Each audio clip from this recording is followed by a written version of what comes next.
Well, Prof, if I could bring this in, I mean, we as you always say, the youths are the leaders of tomorrow. What is the impression? What kind of impression do you get about young people's approach to fighting corruption?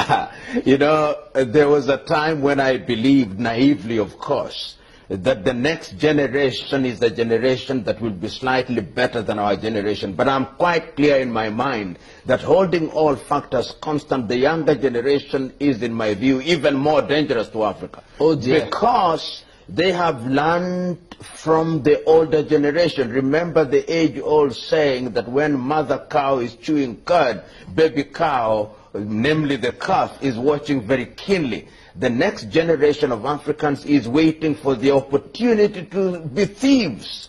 And a recent survey in Kenya demonstrated that over 40% of young people think that there is nothing wrong with corruption.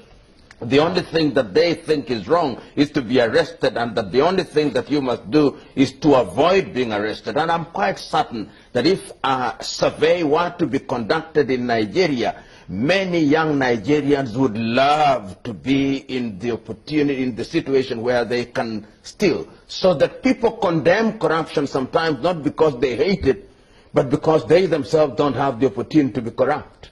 It is not going to be easy, and going forward we must go back to the basics and ask ourselves as Africans what it is that we must do. And I think what we must do is to create a new African.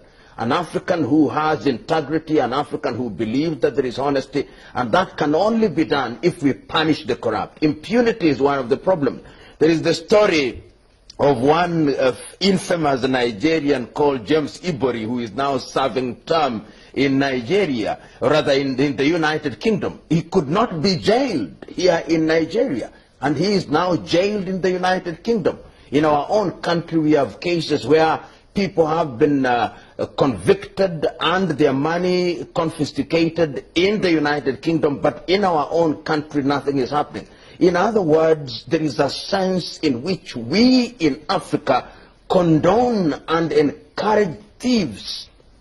And in any event, in many African countries, most of those who are elected into public office are thieves.